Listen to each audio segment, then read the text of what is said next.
All right, we're live, guys. Thank you very much for joining us in the live chat. Thank you very much for watching. I have a very special show for everyone today. This was, I was made aware of these guys a little while ago. I've been following them since then, and I think they're doing some invaluable work about telling a story that's largely been forgotten. So I'm very happy that I'm able to get these guys to, tell their story a little bit with me. So first of all, let me welcome Soumyadeep and Mahua to the show. Soumyadeep and Mahua, welcome. Thank you so much. Thank you very much, Sham, for this opportunity. So you guys are, you guys together, I think there's more of you that run this social media platform called Stories of Bengali Hindus. And it's dedicated to telling, stories about Bengali Hindus, Bangladeshi Hindus, Hindus of erstwhile East Pakistan, and stories that are not necessarily as well known to the Indian people as, say, stories that might be based in Pakistan, for instance. So before we really dive into these stories and before we even dive into the history of it, could you guys tell me a little bit about your own histories and where you guys come from and what was your sort of idea behind starting Stories of Bengali Hindu? So let me start with Mahua first, and then I'll come to Soumyadeep. Okay, so my mother was from Mymensingh, or particularly this Kishoreganj area, and my dad was from Sylhet. And my dad became Indian citizen when he moved to India after the 1971 war, and my mom moved to India after the Babri riots of the 90s. Oh. And we are a group of 5 people who started writing on social media, and then we met each other, and then we realized that very few people really know about us. So I will let Soumyadeep continue. All right. So my personal ancestry is that my paternal side is from the western part of East Pakistan, that is the Pabna district, whereas my maternal side, they are both from the eastern part of East Pakistan. So my maternal grandmother is from Sylhet, and my maternal grandfather, it is believed he may be from Kumilla, but then again, they had relocated much earlier, so we cannot exactly trace him. And what is interesting to know that since both of them have now expired, and my paternal grandmother is alive, but she has, I think, dementia, so she doesn't have that much of memory. So I personally felt that, like, if I cannot get any stories from my family, so I should, reach out to more people. This is how, we 5 met across each other and started this. And I can only tell you that my maternal grandmother literally had to cross a river just to come to India. Like, it was so unfortunate that her house was almost on the edge of the river. Yeah, it is. It is a shame. And the shame is that, we were talking about this briefly offline, that when we talk about sort of the partition, and we tend to have these rose-tinted glasses, and we tend to have this sort of romantic idea about partition that happened in Western India with Pakistan and how nice things were. And we have all this knowledge. We've seen all these movies that have been made about the partition and, that happened in Pakistan. But there's not a lot that we know about the partition that happened on the eastern side, the East Pakistan, when it got cut off, and all the stuff that led up to it, and all the stuff that happened ever since, and what the lives of Hindus were like in East Pakistan, because there was a massive population of Hindus in East Pakistan as opposed to West Pakistan. In East Pakistan, there were a lot of Hindus still living there, and there's not a lot that we honestly know about those stories, right? Like, have you guys come across that same sort of lack of knowledge among the general Indian population when discussing the partition? Because I don't think a lot of people realize how many Hindus were living in East Pakistan at the time of partition. So, yes. Mahua, let me come to you first. Okay, yes, this is precisely what I noticed when I first started writing on social media about this. And many Indians came to my DMs and said that they had no idea. And for many, the direct action day, the great killings of Kolkata and Noakhali riots, or rather the Noakhali genocide, that was completely new information. And furthermore, they had no idea that what happened in 1971.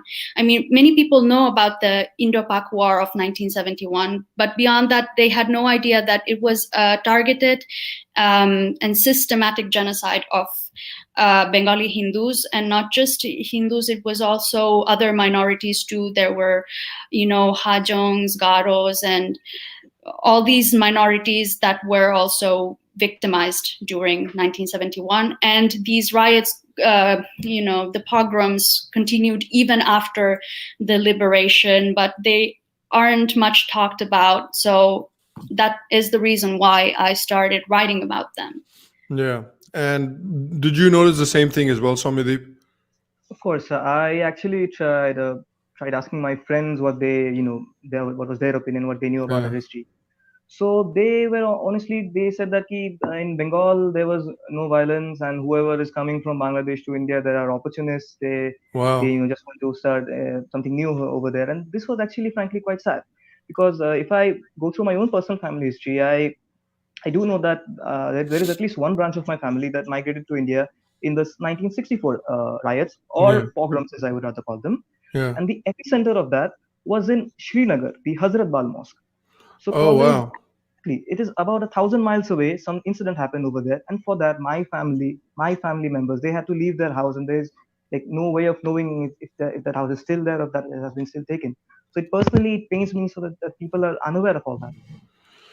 Yeah, that's the incredible part. That's the incredible part about all this, because you mentioned Kashmir briefly, but I even think, like, 2 or 3 years ago, not even that long ago, 2 or 3 years ago, there was not the knowledge we have right now and the awareness we have right now about what happened in Kashmir. This kind of awareness, I don't think the mass population had even 2 or 3 years ago. It's only because of social media. It's only because, people just would not stop talking about it. Is that like a bigger population started to get to really know what happened in Kashmir, and the real horror of what happened in Kashmir started dawning on people. And I feel that's the case with Bengali Hindus. Like, all right, yeah, Bangladesh, people came here, 1971, war, bad things happened, but you don't really know what happened.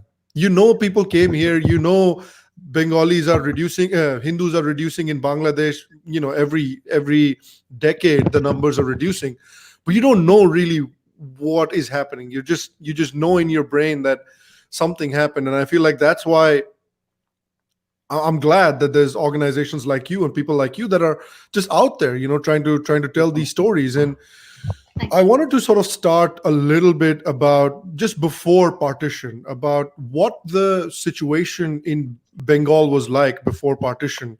Could you just walk us through a little bit about the relations between Hindus and Muslims and what the situation in Bengal was like leading up to partition? The Mahu Alami, again, get started with you. So actually on this, we know that when the British came to India, so Bengal was like they came to Bengal. And so there started their politics. And actually, Soumyadeep knows more about this. Okay. I can tell briefly about the 1930s riots in Dhaka and in Mymensingh, and how this was precisely communal and why it happened. But Soumyadeep can tell more about this, the politics behind this relations between Hindus and Muslims. Okay, so I can start off to, let's say, period, let's say, somewhat nearby around the Bengal Renaissance or earlier. Yep. So, okay, fine. So the relation between Hindus and Muslims, well, in particular areas like, let's say, nearby Dhaka and all, the Nawabs, they were there. There was a noticeable, isolation between the two communities. There was, I personally, to my knowledge, I have not read of any untowardly incidents during that particular phase. And it was the arrival of Titu Mir that might have just, that started the first sparks of radicalization. So Titu Mir is famous for his Bashir Killa. So he is seen as a freedom fighter in the Bangladesh side. But to be very honest, he actually started the seeds of Wahhabism, and that is where I personally I can say that may have been a point when that things may have started going bad. Right. In certain areas. Okay. In That's certain my areas, bell. Somebody's ringing my bell. okay, So who's going to take care of it? okay, All right. okay, fine, okay. So in certain areas like the Sundarbans and all, there was actually a syncretism between the two cultures, and even today you can have a look at the common deities. Like there is a deity called Bon Bibi that is worshipped by the Muslims, whereas the same deity is known as Bon Devi that is worshipped by the Hindus. So Oh, wow. primarily speaking, there was the differences. That's true, but we never imagined that it could go on such a massive scale of bloodbath or war. The reason, So, I was asking Swamideep is because mhm, I genuinely feel like if you look at Bangladeshi Muslims, mhm, they're different from Pakistani Muslims in the sense that they speak a very Indic language. They speak Bengali, okay, which is a very Indian language. Mhm. They mhm, you see uh, their national anthem is written by Rabindranath Tagore.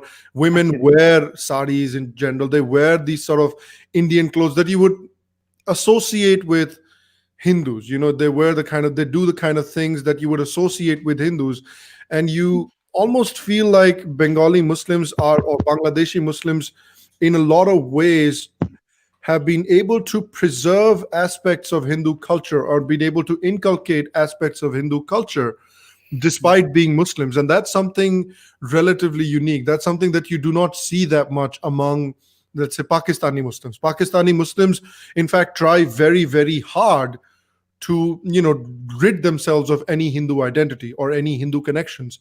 And Mhm. that was one of the big reasons for the reason why West Pakistanis looked down upon East Pakistanis to such an extent, because they just saw them as, they still had that connection to the Kafirs. true. So, that's why I think this story interests me, Somidi, because despite having Mhm, that, despite maintaining so many cultural aspects that are directly connected to Hinduism or their Hindu culture, they still somehow developed this sort of deep hatred towards Hindus. And so it's interesting. So sorry, I'll let you carry on with what you were Sure, saying, sure. because I just think it's Okay. an interesting caveat to note, right? Sure. We will definitely touch these caveats as well. So, post the let's say Bengal Renaissance time, there were many revolutionaries that came from Bengal. You Mm. may have definitely heard of Khudiram Bose, Surjo Yeah. Sen, etc., etc. So they, Rishi Aurobindo, etc. And the movement was actually disproportionately led by Hindus at the time. Mm. So this is a fact that I mean has to be acknowledged. But Yeah. then again, to be if I tell it as a whole, the revolutionary movement was Bengal was at the forefront of it. So the British then decided to do a partition of Bengal. The first partition was done in the year 1905, and this is their clever tactics of divide and rule. Right. The 1905 partition made Bengali Hindus the minority in Eastern Bengal, Mm. and they made Bengali Hindus the linguistic minority in West Bengal. So at that time, West Bengal was comprised of Bihar and Odisha. Yeah. A slight caveat: before this first partition of Bengal, there was another unspoken partition that had happened. It was in 1874 when the district of Sylhet was merged into Assam. That Okay. was due to administrative reasons. And Sylhet is another topic that we would love to touch when it comes to the Sylhet referendum. But coming back to the point, Mm.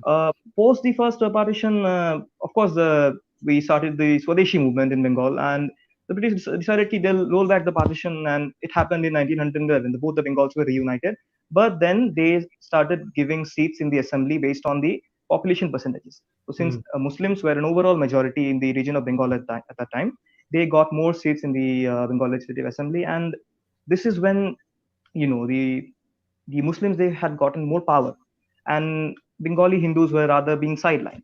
Mm. From that, we can see riots after riots suddenly started. A very prominent one of them would be the 1930 riots of Dhaka, which Mohua would know more about. Yes. So the Dhaka riot started over some fake case, like they were accusing that Hindus have burned some Muslim households, but Mm. there was no evidence of it. But this was enough justification for communal riots to start. So Muslims started burning the Hindu households and attacked the girls there and looted and basically anything. And the most affected people were the trading caste of the Bengali Hindus. And basically, during that time, 80% of the urban property was owned by Hindus. that time. But after the riots, many people just left everything behind and escaped to the other side. And so there was a lot of property that was left behind. And so we will probably come back later to the Enemy Property Act, which was one of the biggest aspects of the genocide of our people. So there was this aspect, and many people, actually, there have been justifications for this. They've been saying that this was a proletariat struggle, that Hindus were upper class and Muslims were victimized, and hence the justification. And I'm sure you all know about the Mapila riots and how it's so familiar. It's so familiar sounding. This same excuse you've heard in like you just said, the Mapila riots. Same excuse, Barkha Dutt was trotting out in Kashmir. Yes, saying, precisely. Oh, well, poor Muslims, they don't own any businesses. The Hindus took all the businesses. Yeah. But the thing is, if we really look at the facts, that was it really a proletariat struggle? During the 1930s riots, there was, at the same time in Mymensingh, they actually, the refugees, the Hindus fled to a Kalibari. This Kalibari, actually, we know this because this is near my grandparents' house. So there, this one, the refugees went there. They did not spare even one person inside the mandir. They just went there and massacred all of them. Wow. So if it was really a proletariat struggle, why would they attack, religious places? Right. Why would they do that? So it wasn't just a proletariat struggle. It was very much religious hatred behind this attack. Yeah, and then then we sort of come to Soumyadeep, you were talking about how the British started giving seats to Muslims in East Bengal, and they started getting more power, and the Hindus started getting sidelined in West Bengal, at least politically. And so that leads that kind of leads us into an increasing demand for, and then Jinnah rises up, obviously starts asking for a separate homeland, and that leads us to a separate demand for a separate Pakistan, and that demand obviously starts rising in West Bengal. And who were the people, or who were some leaders, I don't know, that about that sort of started this separatism movement within Bengal? When did this sort of separatism movement start in Bengal? Did it start with Jinnah, or did it start earlier or later? I would personally be more inclined to say it would be Hussain Shahid Surawardi. So Jinnah, of course, he was rising, and he had called for direct action day. And it was Surawardi at that time in 1946, 16th of August, who was the Prime Minister of Bengal. That time it was a unified Bengal, since both the Bengals were merged again. So he was at Calcutta, and it is believed that he assured the people that they would not be police. You can do whatever you want. A great gathering of Muslims came for Jummah Namaz. It was a Friday at that time. Right. And then there are stories saying that trucks came with weapons, trucks came with swords and rods, and there were instigatory speeches made, Ladke lenge Pakistan, Maar ke lenge Pakistan, Lekar henge Pakistan, and those were sad. And what happened ultimately is Jinnah called direct action day.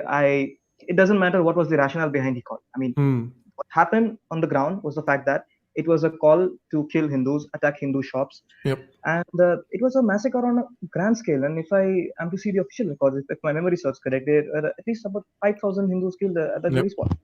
And at that time, there was definitely retaliation from the Hindu side as well. I would not be denying that. But the problem is, such a great event that happened right under the nose of Surawardi, who was the Prime Minister of Bengal at the time. The police was not acting. This was almost like we would need to, a unified Bengal cannot be a reality. That was the first big shock that happened. Yeah. Just the next month, if I'm correct, it was in October to November. It was the occasion of Kojagari Lakshmi Puja in Eastern Bengal. So this is where I can touch upon the certain subtleties of the Eastern Bengali culture. Lakshmi Puja in India is mostly done in Diwali. Okay. And you must have also heard that Bengalis would do Kali Puja. That is true. However, in Eastern Bengal, we do another Lakshmi Puja that is our most popular Lakshmi Puja. It's called Kojagari Lakshmi Puja. It happens after Durga Puja and on the Kojagari Puja. and this puja is done by staying up at night. Okay. So people were busy in the puja preparations, but unfortunately, it was on this day when the Noakhali riots started. And the backdrop of the riots was that the main man behind the Noakhali riots was Ghulam Sarwar.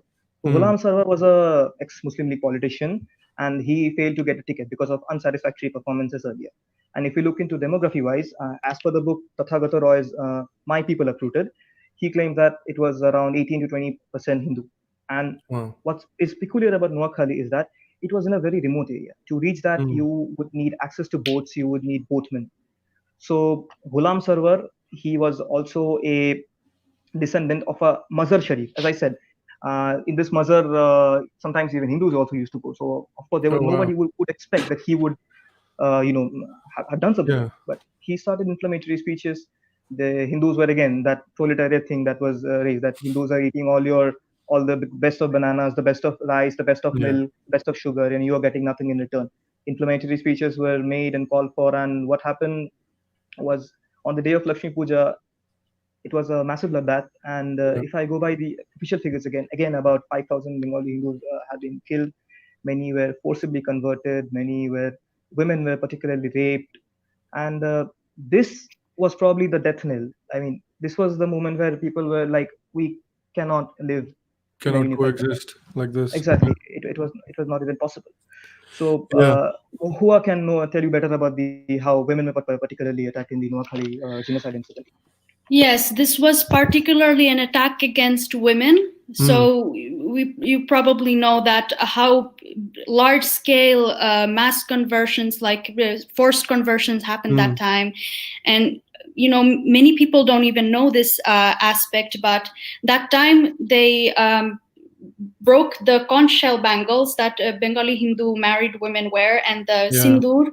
So they forcibly wiped them off and broke the bangles, and they took even underage kids. And this was not, it was let's say it was very systematic in a way that it was not just isolated incidents. This happened in a very large scale, and not even little girls were spared. They were abducted, kidnapped, raped, forcibly converted. And many of these girls, this is actually from the book The Great Calcutta Killings and Noakhali Genocide by Dr. Dinesh Chandra Sinha. And he is himself a survivor of the Noakhali genocide. And yes, precisely. And he mentions that it was not just the men who did it. It was their women also participated. They laughed at these women who were, seeking for shelter and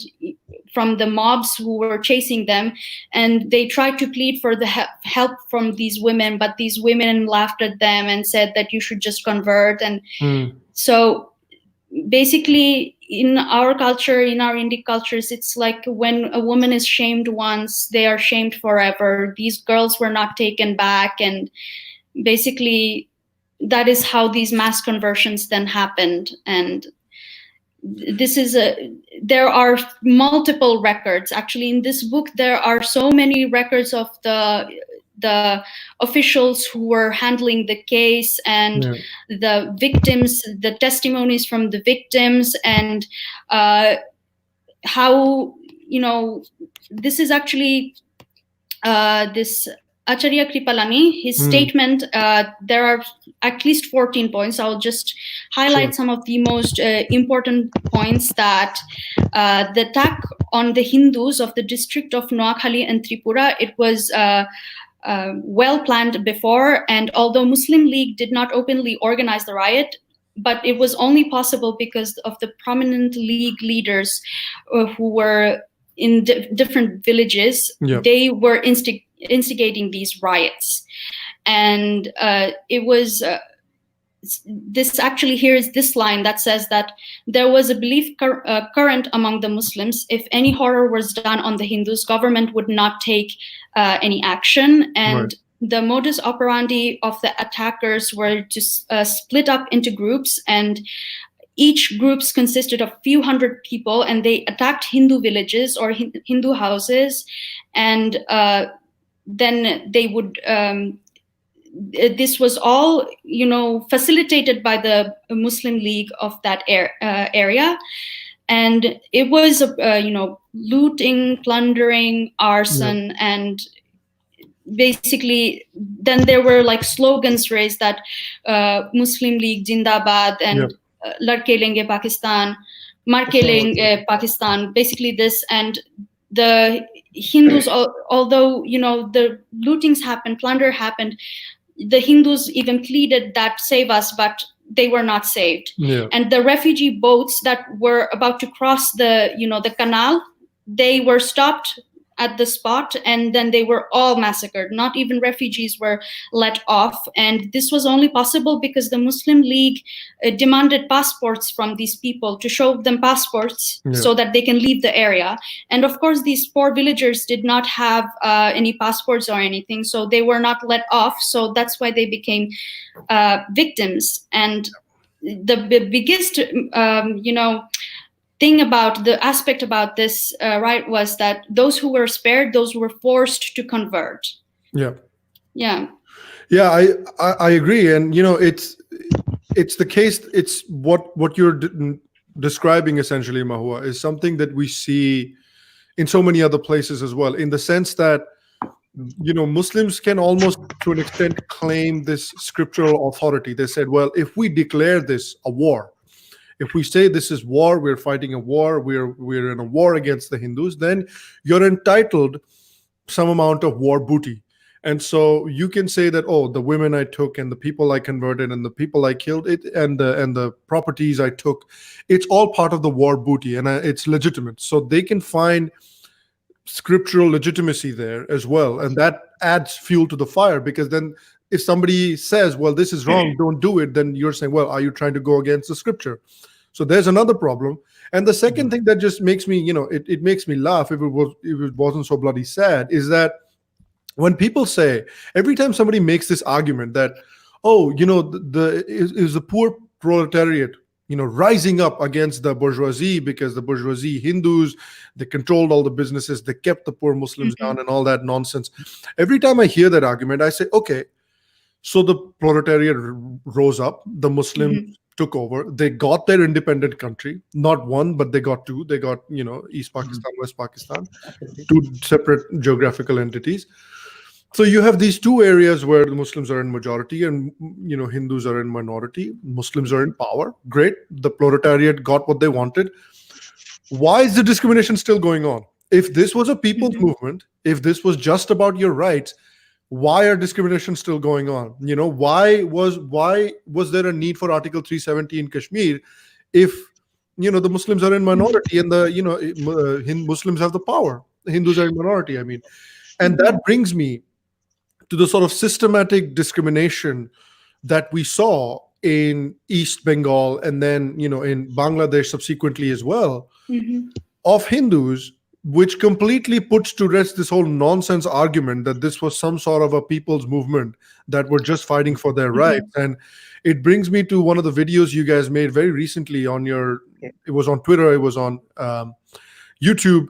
It was about the Vested Properties Act, and Mahua mentioned as well the Enemy Properties Act, it was initially called, and then it was changed to Vested Properties Act. And Ramit Das also asked a question about that, and please discuss the Vested Properties Act.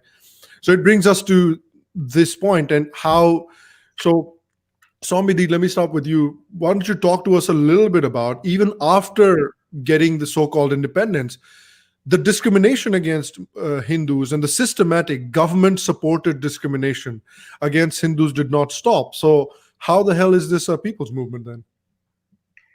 Well, if we talk about the events that happened after the partition, want now?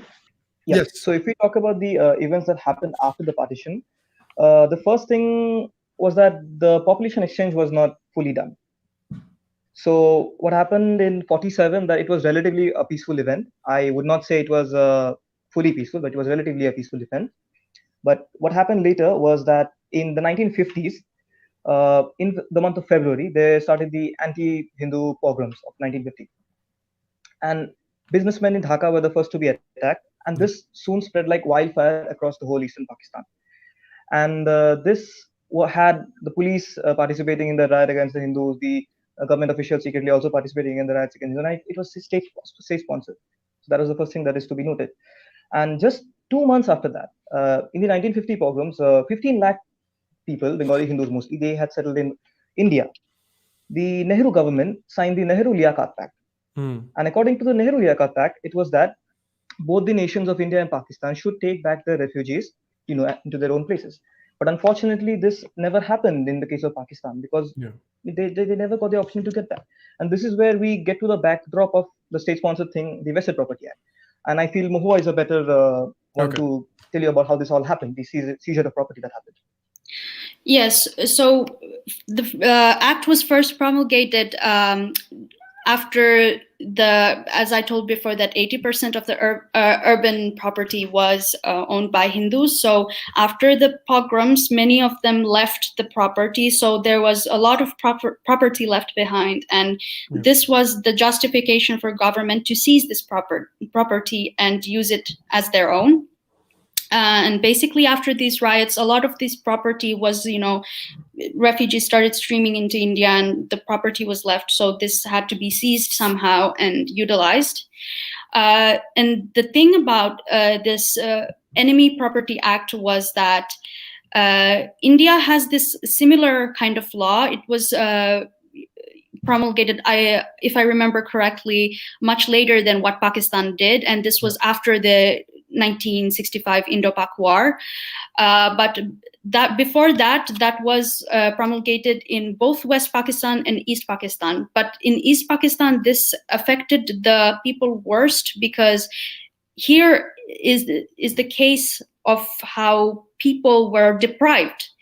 Basically, because there were a considerable minority of Hindus, like I don't remember the exact percentage, but it was a large minority of Hindus. So when the pogroms happened, so what people had as a choice was to either leave or die. Many chose to leave everything behind, and so the property was also left behind. And many of these victimized Hindus never got any compensation. Whereas the Nehru-Liaquat Pact ensured some kind of compensation for these refugees from either side, but Hindus never got that kind of chance.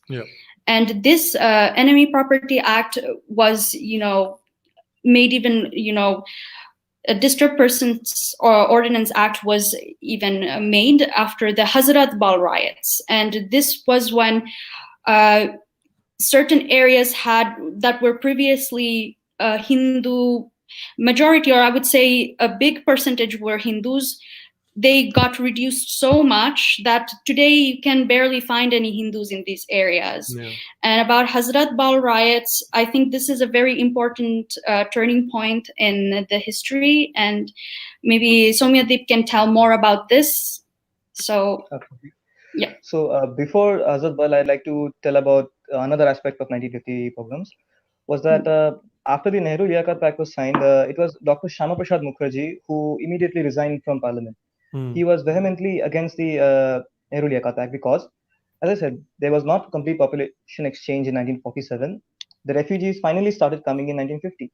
But instead of giving them rehabilitation, they were asked to go back. So this is one of the reasons why that answers that why didn't all the Hindus come back from Bangladesh. Secondly, after this, even you are probably aware of Jogendranath Mandal, if I'm correct. He was a scheduled caste Hindu politician, and he preferred to join Pakistan. So after he joined Pakistan, as a result, his followers, the Namashudra Hindus, they also preferred to stay over there. So they also particularly stayed back. So in 1964, what actually happened, or rather 1963, a hair of Prophet Muhammad got missing from the Hazrat Bal Mosque in Srinagar. So at that time, Pakistan raised a lot of inflammatory fake news articles. Of course, since it got lost, the news spread like wildfire, and it led to tensions across the western part of Pakistan, the eastern part of Pakistan as well. But Pakistani media chose to publish a news. This is as per the report by Indian Commission of Jurists. They have mentioned that a news like 20,000 Muslims killed in West Bengal, Muslims being killed in West Bengal after an incident. But these, if you look into our historical records, there are no certain incidents like that. So this caused such a fuel in the eastern part of Pakistan particularly in the district of Khulna. Okay. According to the book by Empire's Last Casualty by Dr. Sabyasachi Ghosh, she mentions that at the time Khulna was Hindu majority. What is also important to note that during the partition, the two Muslim majority districts were given to West Bengal, but the Hindu majority district of Khulna was given to East Pakistan. The only reason was that the Gangetic River system that connects the Calcutta port, that could be maintained. Right. However, in 64, what happened is large-scale rumors started spreading, riots spreading, and this was also state-sponsored. It was Abdus Sabar Khan, if I am pronouncing his name correctly. He was the communications minister of Pakistan at that time, and he had a property dispute where he occupied 30 bighas of land of some Hindu person over there. So he, of course, lost the case at court. He then decided to spread rumors that the Hindus are cheating you, they're looting you, etc., etc. They have built the property on top of a mosque. It was a mosque earlier, and it started widespread riots in Khulna district. And as I said, one branch of my family had to migrate in 64 for this particular reason. Wow. So what pains me is that the incident that happened in Hazratbal, if I am correct, Saudi Arabia has said that, or certain branches of Islam, they claim that the relics of the Prophet may not be holy. Of course, this is one branch of philosophical thought. One may agree to it, one may disagree to it. I'm just stating that fact. Secondly, it was later found out that 3 Kashmiri Muslims actually had gotten hold of that relic. But what happened? My relatives, many other relatives, they had to lose their homes miles away in eastern Pakistan. So it made particularly no sense. That's the thing, though, right, Somideep? Like, the problem is that it's not a question of like, oh, is this do the scriptures grant you to tell you to do this or grant this religious importance? The thing is, like, if you have an axe to grind, you will find a reason to grind that axe. You know what I mean? Absolutely. Like Mopla massacre, like there wasn't really any reason to mass murder so many Hindus and mass convert so many. There's no reason. But you have an axe to grind. You are frustrated because Khilafat's not proving to be very successful. Fine, let's go murder some people. You don't need, necessarily any religious reasoning to do it. You'll find something. If you want to find something, you'll find something. And that's something that we've noticed sort of over the years as well. And one of the other things, Mahua, that I think people in India don't know about is they obviously know about what happened with some people. Let's say know about what happened in Direct Action Day in 46. People know about the Noakhali massacre that happened as well. But since then, there have been, the reason the population has been dwindling in Bangladesh of Hindus, and slowly, steadily, they're pouring out. I don't know what in the last 2 or 3 years the statistics are like, but at least till 2011, we knew that there was this slow trickle out of Bangladesh Hindus slowly just pouring out.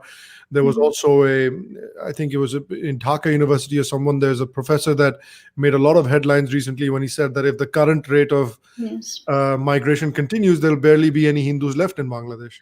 Abul Barkat, yes, Dr. Abul Barkat, he had written a book that has extensively talked about this enemy property / vested property act law and how it has affected the community, the Hindu community in Eastern Bengal area. And basically, I have to mention here that the book was also a lot of the information in the book came from Dhirendranath Datta. He was another revolutionary. His granddaughter, she actually did a lot of research upon this when she realized that her grandfather's property was seized by the government after her grandfather went disappearing.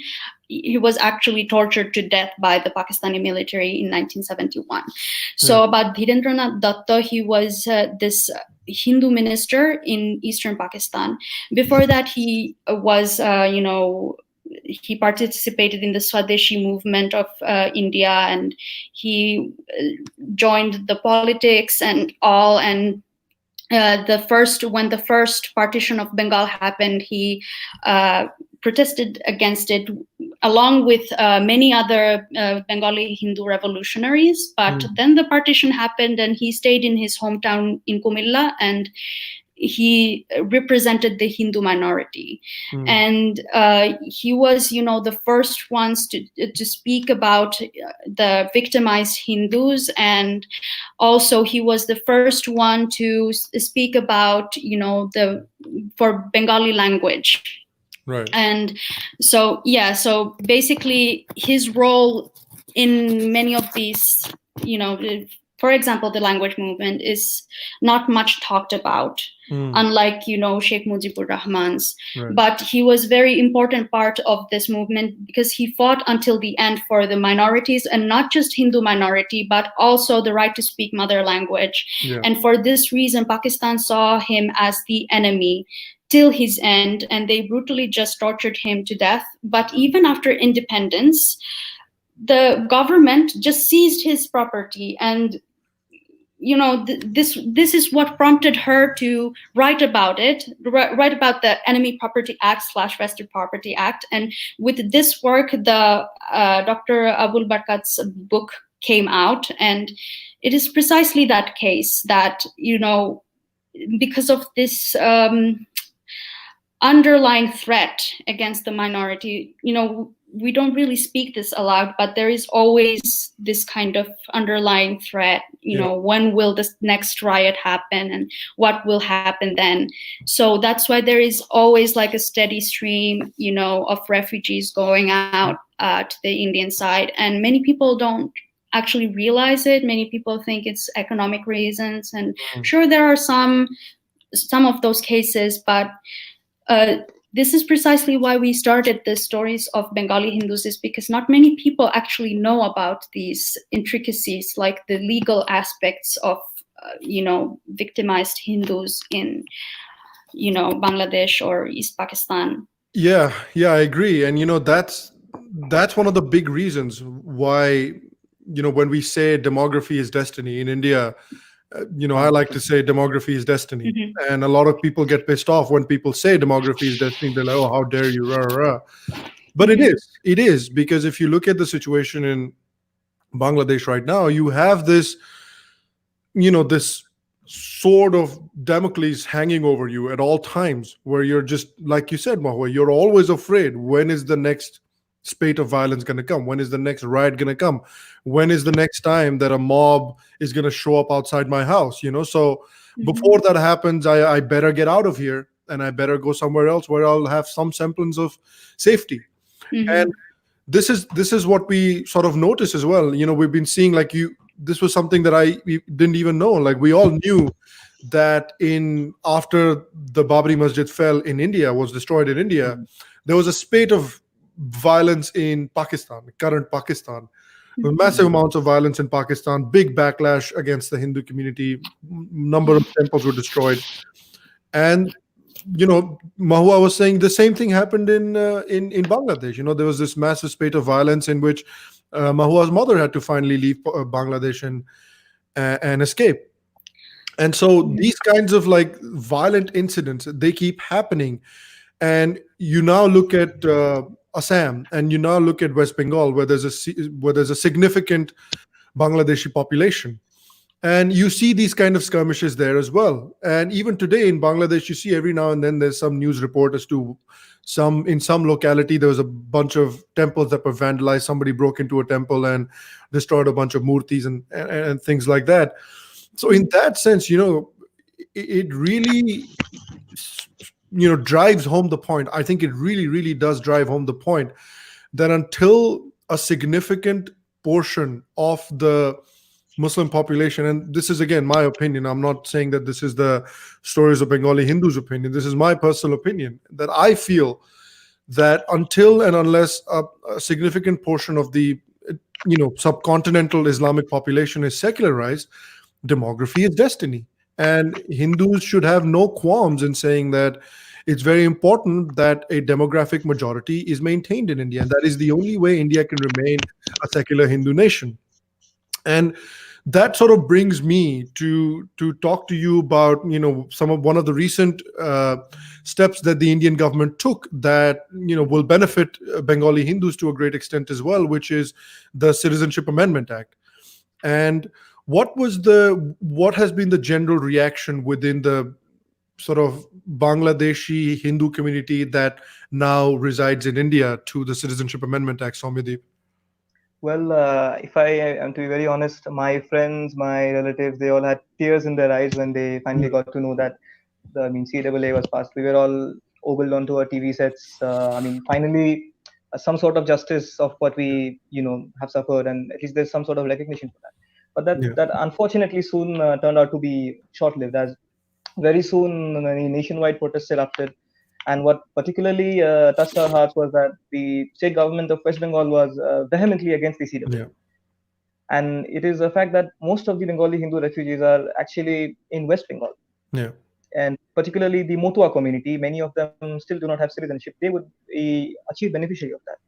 So that was very saddening. And there is, of course, people of my age as well who do not know about their roots, their own East Bengali roots. They probably have read some communist literature, and they are saying, they should not be allowed, that should not be allowed. But I honestly don't know how to react. So this was actually the backdrop of how SOBHS was started.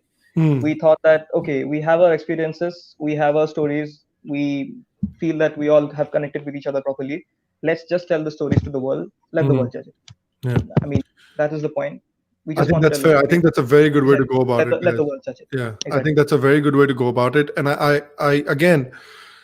think the CAA has been a very long overdue. It's been very long overdue. It's been the need of the hour for a very long time, because there are people who have absolutely no way to live in their homeland, because Bangladesh is the homeland of many Bengali Hindus. Pakistan is the homeland of many Pakistani Hindus, Pakistani Sikhs. But there is no way that, living in their homeland, as sad as that may sound, but living in your own homeland has become extremely untenable for a lot of these people. So they have no option but to come to India and seek refuge there. And I think India has been, at least over the past 2-3 years under the BJP, that's something I think the BJP gets a lot of credit for, in my opinion, that the BJP has been positioning itself as positioning India as a nation that has a civilizational duty to take care of these people.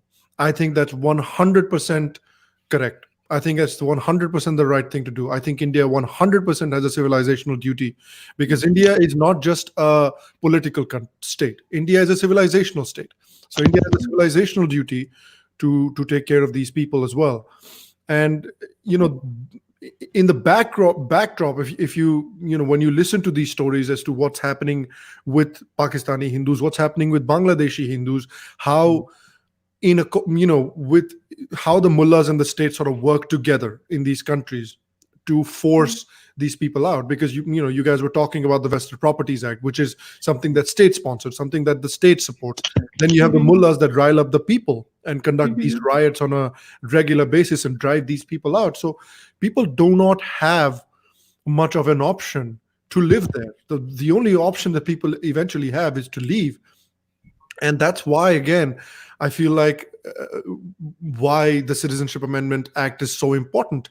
What do you guys say to people? Because, Soumyadeep, you said, and Mahu, I want to come to you for this. What do you guys say to people who ask you, your friends and your acquaintances, who often come to you and who tell you, oh, CAA is so fascist, is so horrible, this and that? What do you say to them? Personally, I'm always at loss of words when I hear such things, because I don't know what to say. It's like, the thing is that when I see this kind of comments that Hindus are fascists and whatnot, and CAA is fascist, all I can just think of my own parents, my own family members who remember what was done. My father still remembers when he was a child and the war broke out, how the military came, the Pakistani military just came in and they just narrowly escaped. And then he saw with his own eyes how the army burned down his house, and they were narrowly saved by Haurs. Haur is like a water body in like the eastern regions of Bangladesh, and basically the the Hindus that had remained in Sylhet, they were massively victimized by these attacks, and only these Haurs saved, the landscape saved them.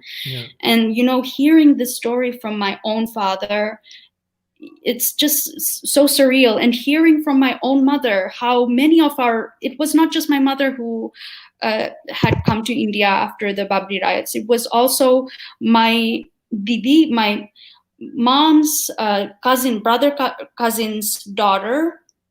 It actually happened like this, that she was coming back from the school and she was just a teenager, and a mob of men had come, because that was very volatile time. They had come and almost grabbed her. She was narrowly saved by a neighbor. We don't exactly know what happened there, but after that day, they mama sold everything overnight and they shifted to India. And my mom says that after the CAA was passed, he was overjoyed, because this was a sigh of relief to him, because all this time they have been living in fear, that perhaps hiding and all. And then all these things I remember, and I can't even begin to explain. How do not people understand? How do people not see what is happening? And when I see there are some outrageous articles written in Times of India that Bangladesh minorities are doing much better than minorities in India, and how Bangladesh is a secular state, which I wish it were, but well, you keep hearing those. You keep this wonderful argument we heard right some time ago. Some fellow made this argument that the HDI in Bangladesh is a lot higher than the HDI in India. So why would Bangladeshi migrants even want to come to India? They don't even want to come to India. So why are you raising your voices against Bangladeshi Muslim immigrants? So I'm basically saying, well, if the HDI in Bangladesh is so much higher than India, then why are they even coming to India in the first place? Exactly. So it's when people. So there's one more thing that I want to talk to you guys about, but before that, I want to just ask Soumyadeep. Okay. When you hear, when your friends or your acquaintances who say, "Oh, CA is fascist, CA is this, that," when they hear the stories that you guys are putting out, how do they react to those stories? How do they reconcile the two things, that Bangladesh is a secular nation, India is fascist, but at the same time, the Bangladeshi Hindus have suffered this much? How do they reconcile these two things in their brain? I mean, well, I tried showing a few of them my videos, and the first thing was silence. I really did not know. It was something like that. Okay, I'll get back to you later. Okay, I'll have a look at it later. And that's precisely is the response that we ideally would have wanted. I mean, we have showed you the story, you read about it, then you make your own judgment for that. And I'm pretty sure you would understand about it. Yeah. And secondly, it is not only the Bengali Hindus that are benefiting from CAA. You would also have heard of the Chakma tribes, yes, a few of the Garo tribes. Yeah. So the Chakmas, they're Buddhist, and even they're also covered under the CAA. And it is very unfortunate that during the partition, their homeland, that was 97% Buddhist, was given to East Pakistan. So many of the Chakmas are currently even riled up in Arunachal Pradesh. Yeah. There were even plans to relocate the Chakmas, and of course the Bengali Hindus, to arid places like Dandakaranya in Rajasthan, in Madhya Pradesh, now it is Chhattisgarh, that forest near Jharkhand, Madhya Pradesh, and Odisha. So if I tell them about these stories, if I tell them the inhumane conditions in which they all came, so at best they just keep quiet, and they just stop. They just come back with us. We'll have a read, and we'll have a look at it. So we feel that we can at least come to a point where a discussion can take place, and of course, hopefully, they make a good judgment on their own point. Yeah, and that sort of brings me to an extent to this another point that somebody asked. Again, Ramit Das asked a similar question. Okay. And it's this strange thing that I've noticed, and I've noticed this in Bengalis, I've noticed this in Punjabis, I've noticed this in Kashmiris. These are three people that have been probably worst affected by Islamic fundamentalism and by partition. Punjabi is very badly affected by partition. Bengali is very badly affected by partition. And Kashmir is obviously very badly affected by Islamic fundamentalism in Kashmir. Mhm. But all three of these people have some of the most vocal, anti-Hindu voices, or some of the most vocal sort of anti-CAA voices, and some of the most vocal anti these Hindu immigrant voices come from these communities, come from Punjabis, come from like Bengalis, come from like Kashmiris. And there's this like weird romanticism, like we were talking about, like Lahore ki galiyan, Karachi ki galiyan, Peshawar ki galiyan, and all that kind of weird romanticism among Indian Punjabis. And do you guys see that same kind of romanticism among like Bengali Hindus? And what do you attribute that feeling among these communities that have suffered the worst at the hands of sort of Islamic fundamentalism? They are the ones that are the first line of defense for Islamic fundamentalism. What do you attribute that to, Mahua? Well, I honestly feel like there is a lot of transgenerational post-traumatic stress disorder going on, a lot of denial going on. Something, a mind does to you when you're victimized. And we have noticed that a lot of like second or third generation descendants of refugees have become very, vocally against CAA, or, vocally against Hindus, or, a lot of this kind of venom you see. And this is extremely, extremely unfortunate. And we like to think that it's because they just have no idea, like they have forgotten about their roots, or, it's just so much easier to romanticize things, and without understanding the ground reality, without understanding what's actually going on. It's, the psychology around this is precisely the reason, because we felt like not many people know, and we just have to remind that we exist. Those who remember exist. And that's why we started this Stories of Bengali Hindus. Yeah, because it's not like Soumyadeep, these stories are taught to Bengali children in Bengal. Like you said, the West Bengal government is one of the governments that's very vehemently opposed to CAA, even though a decent chunk of the population of West Bengal are Hindu refugees from Bangladesh. So despite that, they're very vehemently opposed to giving them citizenship, giving them, basically what is a life of dignity, to stop living like homeless people finally, and have a home, And so the West Bengal government is obviously, even the current West Bengal government under Mamta is very opposed to it. I can imagine that the communist government was obviously very opposed to it, because the communists have always been opposed to any show of self-respect or any semblance of self-respect that the Hindu community might develop. Any kind of self-respect that the Hindu community might develop is very dangerous for the communists. So I can't imagine them being in favor of it either. In fact, Sitaram Yechuri and all those people have been very vocally against the Citizenship Amendment Act. And it creates an atmosphere where people just do not have the information. And what do you see from like regular Bengalis, like when you interact with like regular Bengalis, parents and grandparents? Do they teach their children these things? Do they teach their children about their history in any way? I'd like to add one caveat to your point. Actually, the CPM government, when it came to power in West Bengal, it was because of the refugee Hindu vote bank. At that time, they were for Hindu refugees. Yep. So that changes something. I mean, we can talk about someday else, but that is disappointing. From a personal experience, no. These conversations, the tales that we know about our ancestors and all, they do not usually happen in places. Maybe sometimes my father, when he feels a bit emotional, maybe he has read a book or something like that, he then comes along, tells about his own memories, how grandfather had come, how grandmother had come. They had to work as house cleaners in particular places. And ironically, my paternal grandfather became a teacher in a refugee school itself.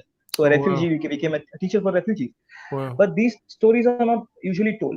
The one particular reason that I personally feel is, of course, what else about trauma. The second thing is that uh, the nostalgia is not a very happy nostalgia. That's something you have lost. So at the time when you are refugees, when you are looking to build yourselves, you want your children to have the best of the best of whatever you can give them. Yeah. And if you are stuck in a refugee camp, there's nothing much you can give them like that. Yeah, that's true. This tale was told to me by my paternal grandmother, that whenever they used to give fish to the brothers and sisters, my father was the eldest one. My father personally told that, no, don't give it to me, give it to my brothers and sisters. They deserve it more than me. So this thing, this was very common in those refugee families. And in fact, there is a very distinct cuisine that happens in the refugee families that still goes on. For instance, if any leaf the refugees found to have a fragrant smell, that was used in curries. Like if you still go to refugee camps, you might see people making curries with lemon leaves. In our particular house, we eat. We are not asked not to waste a single grain of rice. We have different curries for vegetable peels, etc. These are the remnants that are talked about, but they do not mention how usually the house was lost, how that was lost. They're like, don't worry about it. The past is the past. You will move on. Study harder. Get an education, get a good job. Precisely. Yeah. That is important, because at the current circumstances, the refugees, many were, let's say, they were landowners, they were zamindars, etc. But they have a businessman, they have been teachers, but they had nothing. So that is the only hope they have given us. Yeah. So I put this blame on the education system, because it simply, there's no mention of our plight. Yeah. So if we do not know about it, there's a high chance, we would become opposers. Yeah. And that is where I put the blame. Yeah, that is what I've seen as well. And one thing you mentioned, which was which really stuck with me, Soumyadeep, that you said that there's, when you think of memories, there are very few good memories, and that's why I think, one of the things that I saw on your, story of Bengali Hindus, like Twitter page and the YouTube page, was when you were talking about like specific unique cultural traits that East Pakistani or Bangladeshi Hindus have, like specific cultural traits. I think that's a very good idea. And I before we wrap up, I'd love to hear from you guys if the East Pakistani Bengalis or the Bangladeshi Bengalis, are there certain cultural traits, like you mentioned about the Durga Puja, that's very unique to Lakshmi Puja. these, it's Lakshmi Puja, I'm sorry. Yeah. And are there any other unique cultural traits that they possess that the West Bengal Hindus don't necessarily have? Well, I can say that, Sure. for example, the linguistic difference. There are subtle differences, like we speak in our home like a mix of Sylheti and my mom speaks Mymensingha. So what I've heard So from those are separate dialects as well? yeah, of course. they are very distinct dialects, and but we still understand, the West Bengali dialects, but it may always not be, straightforward. Like West Bengalis may not always understand us unless they spend considerable amount of time. But what I heard from many descendants of these East Bengali refugees is that their grandmothers spoke this dialect with them, but they've lost it forever. Like they don't speak it anymore. And then there are some foods that like have been lost. And, it was not just, a genocide, it was a cultural genocide as well. And there are distinct pujas we have in East Bengal and some customs that, are unique to these certain areas. Those were also lost forever. And in fact, growing up in the West, I've only recently just started asking my mom about these things, like these customs, these pujas, more about dialects. Like it's just so unfortunate how much we've lost, and this kind of feeling of rootlessness is something very common, which I have observed among us East Bengali Hindu refugee descendants. Is there anything that, are there any cultural practices or are there any languages that the East Bengali Hindu community has been able to maintain? One of them would likely be Sylheti. I and Mohua both, we speak that. Oh wow! And we actually speak that. So is someone who speaks only Bengali, will they be able to understand Sylheti? This is actually a difficult question. So if you are born and brought up in, let's say, Kolkata, so you are more likely accustomed to, understand the West Bengali dialects much more easier. Hmm. And Even whereas Odia, even Odia. yeah, Oh, exactly. okay. So depends on the region. But if you are speaking Sylheti, that is an extreme Eastern dialect, there is very less likely chance you would understand. And coming to Sylheti, I would like to mention a point that the refugee community has actually left an impact on the Sylheti dialect itself. So when two Sylhetis they greet each other, they use this dialogue. I would like to share it to you. They say, "Kitareba, balani, agella khan batu khaite hote paroni." This basically means, "Hey, how are you? Are you doing well? And are you able to eat rice like the way you used to before?" So Oh, wow. this is peculiar. So I was taught by my parents that this is because Sylhetis are very hearty people. They like to see joy in everything. But very recently, while interacting with the refugees of the Sylheti refugees, I have come to know that when Sylheti refugees were kept in places like Tarapur in Silchar in Assam, they did not have enough food to eat. So people would go on asking them this question. It became a community bonding thing. Every day, anybody met each other, they just ask, "Hi, how are you? Are you eating well? Are you having rice?" If they had said no, "Please take my share. Please take this share of dal. Please take this share of fish." This is how the community bonded. Secondly, if we are talking about pujas, yes, certain pujas are still preserved. Like, of course, the subtleties are also maintained. Like, there is a puja in Eastern Bengalis, they call it Bipod Nashini, whereas in West Bengal, they would call Bipod Tarini. The Lakshmi Puja that I have particularly mentioned, I did not tell about the Western Bengali variant. So in the Western Bengali, that Lakshmi Puja is called Alakshmi Viday. So Lakshmi is fortune, wealth. Alakshmi is the opposite of that. So in Diwali, in Western Bengal, they would do a puja in which Alakshmi is asked to go away. Whereas in Eastern Bengal, it's like we will clean the homes and ask Lakshmi ji to come to our house. So these are some beautiful intricacies that we feel could have been preserved. And of course, some things like melas have been lost. So there, as I said, my paternal ancestry is from Pabna. So if I am correct, Bhola Moira, a poet, he has written about how the Vaishnavas of Pabna were one of the best. But then again, if you look at Pabna, there is frankly almost very little Hindu left. That region has a very high Muslim population. So I personally probably would never know what melas were held there, what things were held there. And if I am to talk about any other pujas, other gurus, we can talk about the Eastern Bengali gurus. So you see, of course, there is no such thing like Eastern and Western Bengali. Anyone can choose a guru. Of course. Yeah. Even, but I have noticed that in the refugee communities, you would find anyone who has taken diksha of Anukul Thakur, Ram Thakur, Prabhu Jagat Bandhu, or gurus. So basically, they're also keeping the memory of the partition alive, but they don't just know it. Yeah. And even there is a guru, Sant Radharaman. He himself migrated to Karimganj after the 1950s pogrom. So there is a shrine over there. People still follow him, and I mean that's what I think is beautiful. It's all there. The memories are still there, but we just need to know that the roots behind it. Yeah, I agree, and I think civilizations are not based on civilizations are not based on buildings or writing. Civilizations are based on people. If the people are there, then civilizations can survive. And that's what I say about India. That's why the reason India is a civilizational state is because the people of the Indian civilization are alive in India. And the reason CAA is so bloody important, and people can scream themselves till their throats bleed that CAA is fascism. But we should do anything in our power to make sure that CAA is passed. And I would even go as far as to say that CAA is extended to any other refugees that want to, come to India as well. Even though it's going to be hard to be able to take everyone, but still, I think it's important because civilization survives on people.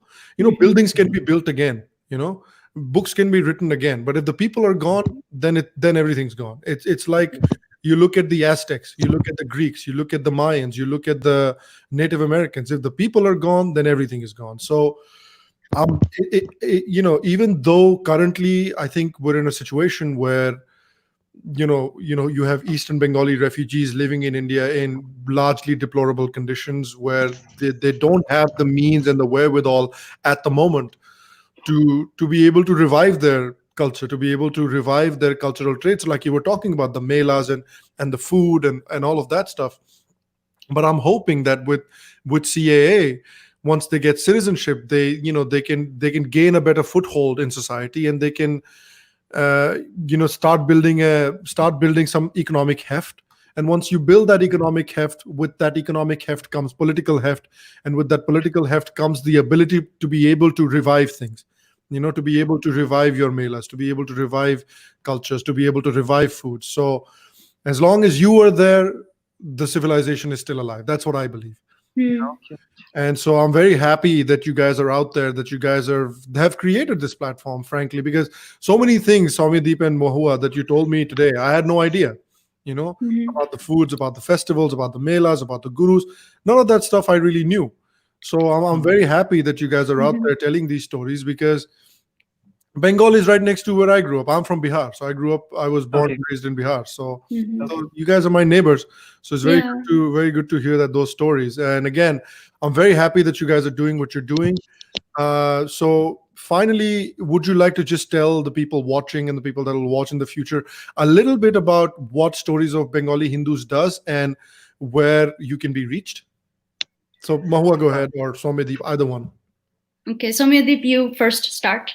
Okay, so we at the moment just want to tell our stories. So basically, whatever has happened in the past, we would want to make simplified videos of that.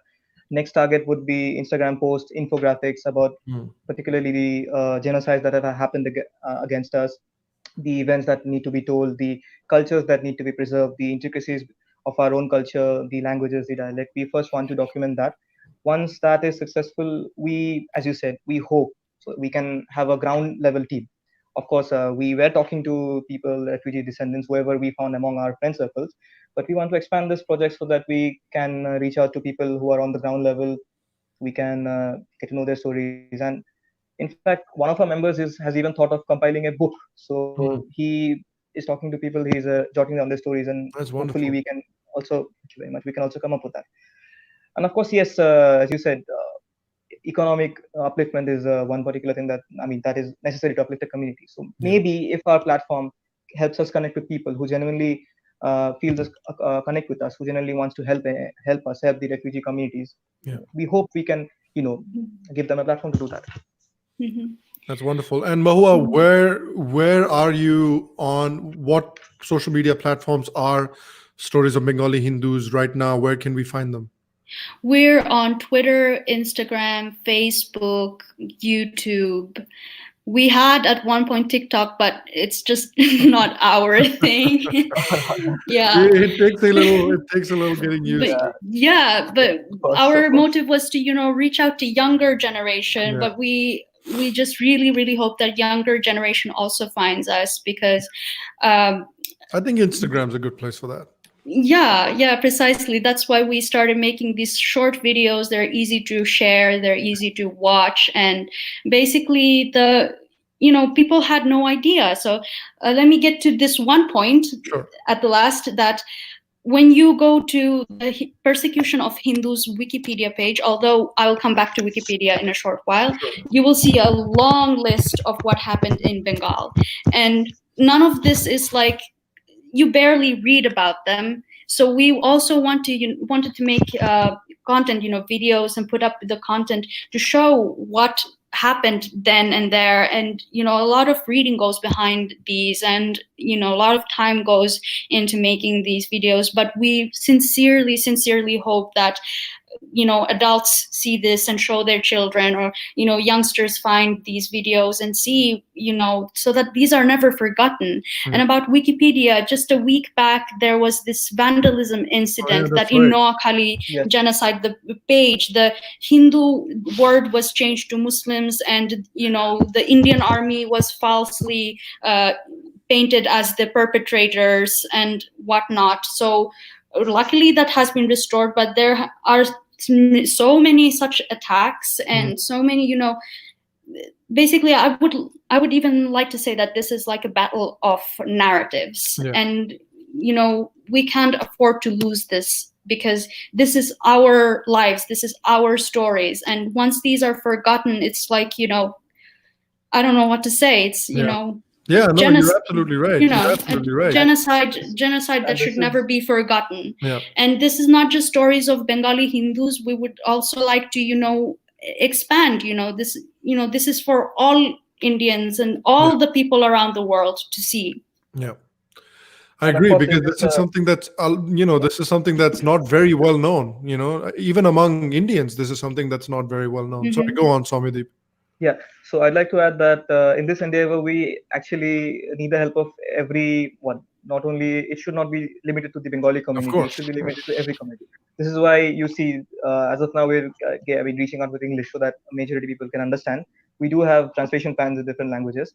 This is important because we are a part of a Hindu civilization. So naturally, every Hindu is my friend. Not saying only the Hindus are. Any good person, of course, is our Of course. friend. And in the battle of narratives, as you said, demographics is destiny. We are roughly outnumbered 30 to 70 if you look into the Hindu population of West Bengal and the Muslim population of Bangladesh. So any narrative Bangladesh creates, there's a higher chance that this will be much more popular on the internet. Yeah. We have mentioned about Suravardi earlier. He was known as the Butcher of Bengal. And in 2003 or 4, BBC had conducted an online poll about the greatest Bengali of all time. It was voted by Bengalis all across the world, and Suravardi features in number 20. How? Yeah. So that's why there's an urgent need that our stories are known to everyone, and so that we can get. People can come and support us in this endeavor. Yeah, no, absolutely. I agree. And again, kudos on the job that you're doing. I'm very happy that people like you are out there making these stories, because, even 5 or 6 years ago, we would have never been able to hear about these stories. So I'm very happy that social media is allowing people to be able to share these stories and keep these stories alive. Again, like I said, people are civilization. So I'm very happy that you guys are out there and you're making these stories. And again, guys, please go ahead and please go follow Stories of Bengali Hindus on Twitter, on Instagram, on YouTube. I'll leave the link to their Twitter, Instagram, and YouTube in the description of this channel. Please go check them out. They're doing fantastic work. Please go support them. Please go watch them, and please help them grow, and please help them tell their stories to a wider audience. And once again, Soumyadeep and Mahua, thanks a lot for taking the time today and coming on the show. Thank you. Thank you so much. Thank you for inviting us, giving us a voice. Thank you so much. We are in. No, absolutely. It's my absolute pleasure. I'm very happy to see you guys. I'm very happy to see the work that you guys are doing. Once again, guys, this podcast will be available as this episode will be available as a podcast as well. So make sure to listen into that as well. If you like this episode, go ahead and subscribe, like, share, abuse, all kinds of, everything you do helps the video get in front of more people. So go ahead and do that. And we'll see you for the next podcast. Soumyadeep and Mahua, just stick around for a second offline. And I'll see you guys next time. Thank you very much. Thank you so much.